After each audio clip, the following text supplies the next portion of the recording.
Time value of money के concept में हम मज़ीद डिस्कस करने वाले हैं कि ये जो कॉन्सेप्ट है इसके जो भी क्वेश्चंस होंगे वो किस तरह सॉल्व आउट हो सकते हैं।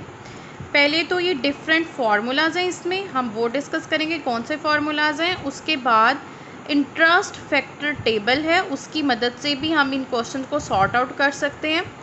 Again we have financial calculators या सिंपल कैलकुलेटर्स भी हो सकते हैं। फिर आप चाहें तो आप स्प्रेडशीट सॉफ्टवेयर्स भी यूज़ करके इन फार्मूला क्वेश्चंस को सॉल्व आउट कर सकते हैं। आम तौर पर जो है माइक्रोसॉफ्ट एक्सेल में ये सारे जो फार्मूलाज हैं वो अप्लाई हो जाते हैं। ठीक है, वन बाय वन अब हमने डिस्कस करना है कि फार्मूलाज कौन कौन से होते हैं। ठीक है, सबसे पहले तो हमने एक चीज़ एक बात जहन में रखनी है, टाइम वैल्यू मनी के कॉन्सेप्ट में हमने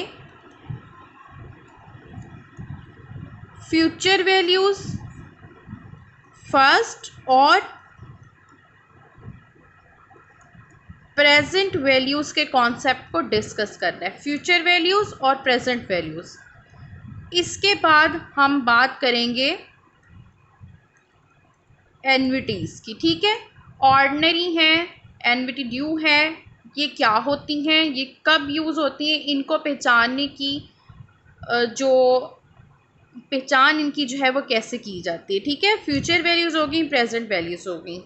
अब फ्यूचर वैल्यू जो हो उसको आप FV से डिनोट करेंगे, जो आपका प्रेजेंट वैल्यू फैक्टर होगा उसको PV से डिस्कस करेंगे। ठीक है, इसके अलावा इसमें आपने जैसे मैंने पहले भी बताया था इंटरेस्ट फैक्टर को ज़रूर डिस्कस करें, जिसे हम I से डिनोट करेंगे। ठीक है, इंटरेस्ट फैक्टर परसेंटेज में गिवन होगा। फिर इसके अलावा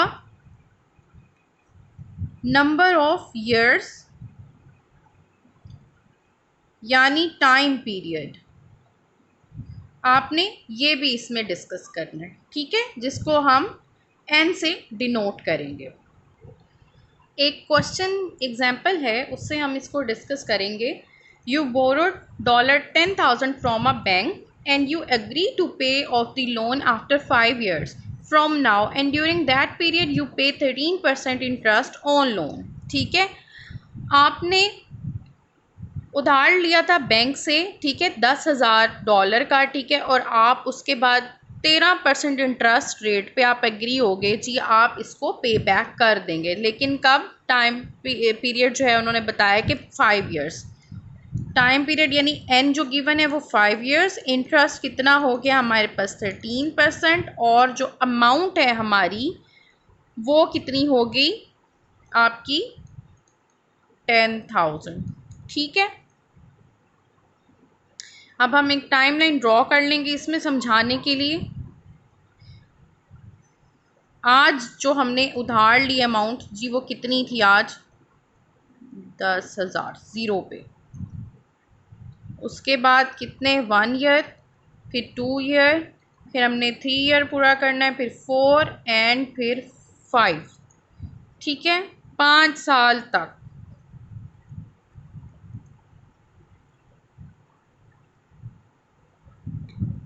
उधार ले लिया था, 5 साल के बाद हमने वैल्यू देखनी है फ्यूचर की। ठीक है, ये एक बेसिक हमारे पास टाइमलाइन सीरीज़ है, इसको हम 13%, ठीक है, ऐसे शो करेंगे। इसके अलावा मज़ीद बहुत बेसिक एग्जांपल्स हो सकती हैं, जैसे आज किसी ने बैंक में $1,000 जो है वो डिपॉज़िट करवाए हैं। ठीक है, और बैंक उसको हर साल 3% का जो है इंटरेस्ट लगाएगा, तो फिर कितनी जो मनी है आप हर साल के जो है आखिर में वो रिसीव करेंगे। इसकी भी आप टाइमलाइन जो है वो ड्रॉ कर सकते हैं, बहुत इजी है। आपने जस्ट स्टार्टिंग में देखना है कितनी अमाउंट थी आपके पास? $1,000। और पहले साल, क्योंकि हर साल कह रहे हैं, मज़ीद ईयर्स नहीं बताए, सिर्फ हर साल बताया, तो फिर एक ही साल को हमने डिस्कस करना है जस्ट। ठीक है जी, और इंटरेस्ट फैक्टर हमें 3% का यहाँ पर गिवन। अब हम कुछ क्वेश्चंस करते हैं जिनसे आपको पता चलेगा फॉर्मूले का भी और क्वेश्चन का भी। ये हमारे बेसिक फार्मूलाज हैं जो हमने यूज़ करने हैं। फ्यूचर वैल्यू फाइंड आउट करने के लिए आपके पास present value 1 plus interest factor i, या इसको आर भी कह सकते हैं, ठीक है, और होल की power n, number of years total में लेने। ये जो फ्यूचर वैल्यू और प्रेजेंट वैल्यू ये अमाउंट्स होंगी, ठीक है, आपके पास आप इन्हें अमाउंट्स कंसीडर करेंगे। इसके बाद हमने मूव करना है प्रेजेंट वैल्यू की तरफ। प्रेजेंट वैल्यू में फॉर्मूला चेंज हो जाएगा। आपने जब प्रेजेंट वैल्यू मालूम करनी है तो फ्यूचर वैल्यू की अमाउंट गिवन होगी, उसमें जो आपका डिनोमिनेटर है उसमें 1 प्लस आर या आई होल की पावर एन करेंगे, ठीक है। इसके हम कुछ क्वेश्चंस करते हैं ताकि हमें समझ आ सके क्या करना है। अच्छा, अगेन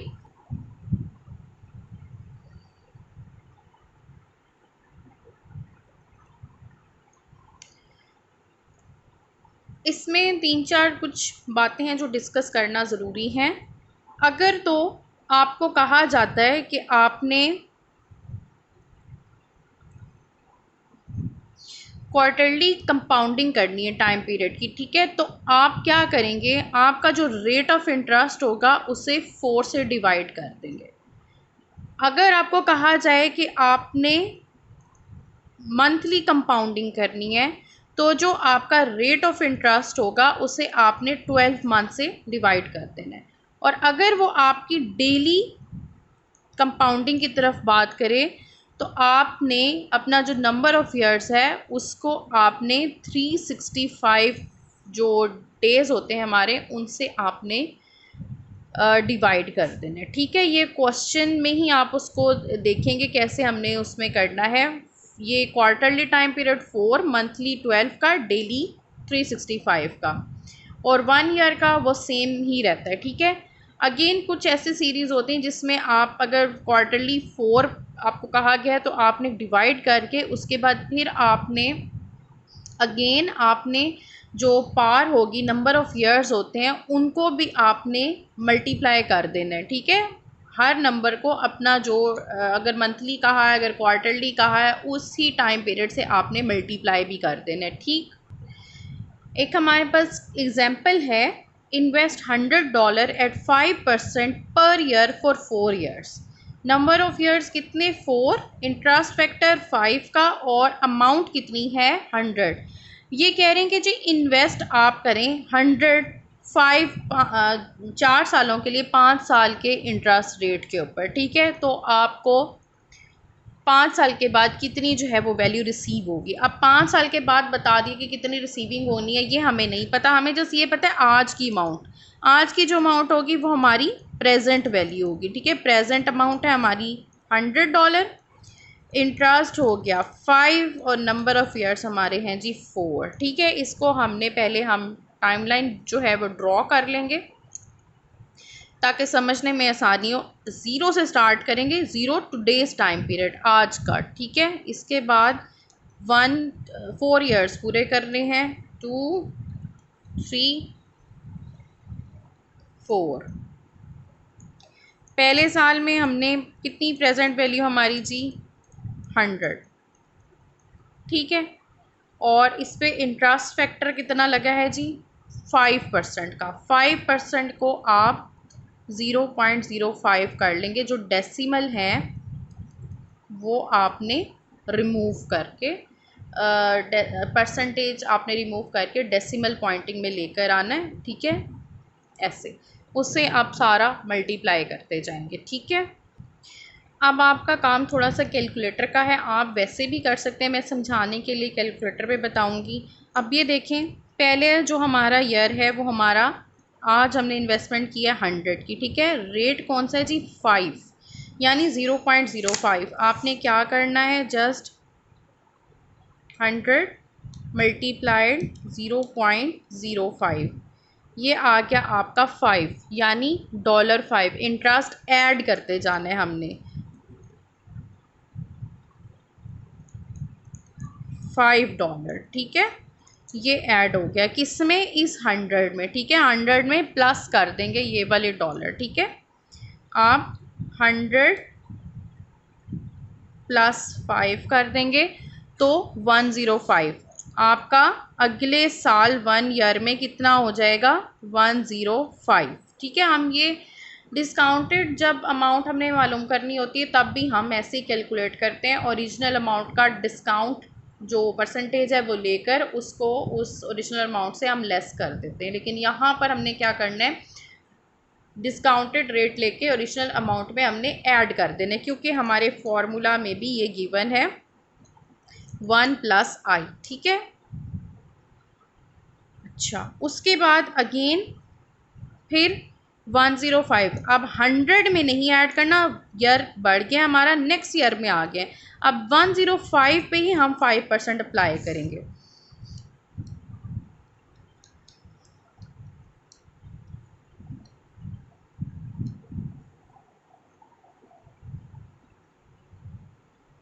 5.25, अब यहाँ पे कितना ऐड करेंगे, $5.25। ठीक है, इतना आपने इंटरेस्ट ऐड करना है किसमें, ईयर 2 में। 5.25 ईयर 2 है 105 प्लस 5.25, तो आ गया हमारा सेकेंड जो हमारा ईयर है उसमें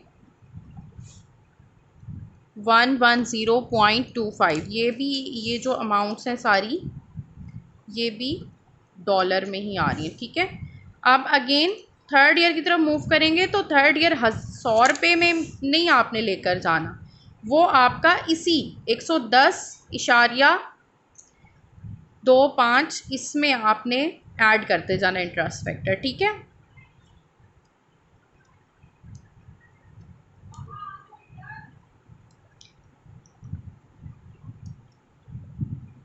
0.5। ठीक है, इसमें कितना ऐड हो रहा है हमारा इंटरेस्ट फैक्टर 5.51, आगे सोन जितना भी आप करें, इसको आपने थर्ड ईयर में ऐड करना है। ठीक है, कितनी है सेकेंड ईयर की, 110.25 प्लस 5.51, ये आ गया जी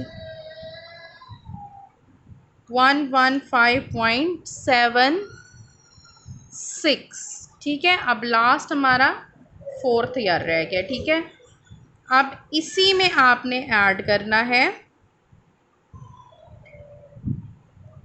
115.76.05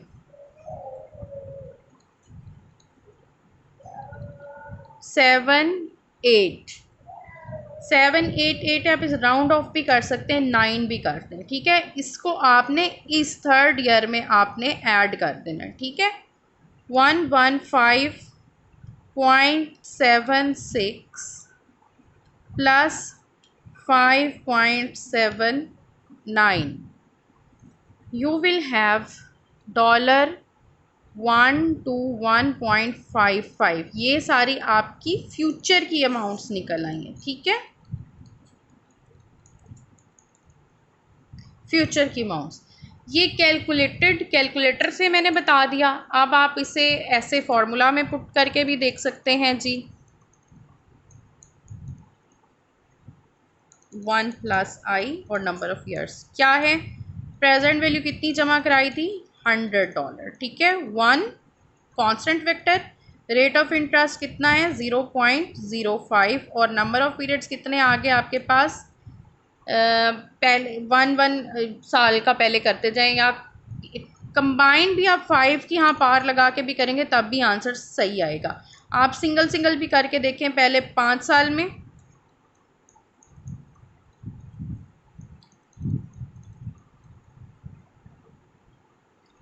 0.5। ठीक है, सेकेंड ईयर में इसको ऐसे भी लिख सकते हैं,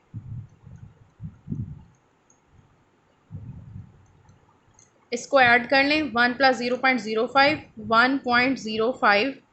दूसरे साल का करना है सेकेंड ईयर का, तो 1.05 पहले साल और इसी को आपने 2 बार मल्टीप्लाई कर देना। ठीक है, उसके बाद थर्ड ईयर में भी 100, 1 + 0.05 ईयर कितने 3, इसी तरह इसको भी इस प्रोसीजर से कर सकते हैं। 100 3 बार इसको आप मल्टीप्लाई कर सकते हैं। ठीक है। 4th ईयर में 0.054 सेम वही प्रोसीजर 100 0.5 0.5 4 बार हो गया। ठीक है। 4 ईयर्स हैं, सॉरी यहाँ पे 4 ईयर्स हैं, 4 ईयर्स का ही आपने करना है। अब आप इसको भी करके देखें सिंगल ईयर से, जिसमें आपकी ये वाली अमाउंट है 101.05। इसको भी आप मल्टीप्लाई कर के देखें, $105 आ जाते हैं, जो सेम आपकी ये अमाउंट और ये पहले साल की अमाउंट सेम है। इस तरह सेकेंड ईयर में आप करके देखें इसको, तो सेकेंड ईयर में भी आपके पास क्या सेम अमाउंट आएगी, आप इसे मल्टीप्लाई करके देखें सेकेंड ईयर में, तो आपके पास $110.25 आ जाएंगे। सेम थर्ड ईयर में भी आपके पास यही अमाउंट आएगी $11576। फोर्थ में भी $121.55, सेम वही अमाउंट्स आएगी। अब कहानी है वो क्या है जी, हम कैलकुलेटर पे ये सेम प्रोसीजर कैसे जो है अप्लाई कर सकते हैं। ठीक है। कैलकुलेटर में आपने क्या करना है, मेरे थोड़े से कैलकुलेटर पे जो निशानात हैं वो थोड़े से मिटे हुए हैं, आपको मैं फिर भी बताती जा रही हूँ कौन सा बटन होगा। ठीक है। पहला फर्स्ट ईयर पूरी अमाउंट आप लिखते हैं 100, मल्टीप्लाई नहीं करना तो आप सिंपल ब्रैकेट ओपन करें। इस ब्रैकेट में जी क्या है 1.05। ठीक है।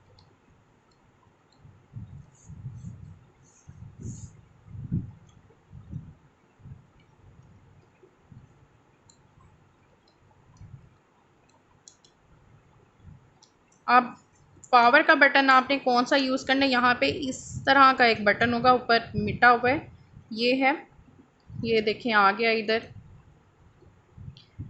इसमें नंबर ऑफ़ ईयर कितना है 1, आपने ये प्रेस किया तो 105, सेम ये वाली अमाउंट 105। ऐसे ही सारे करके प्रोसीजर चलाएंगे तो ये अमाउंट्स ऐसे आएंगी। ये फ्यूचर वैल्यू का कंसर्न था हमारा। ठीक है।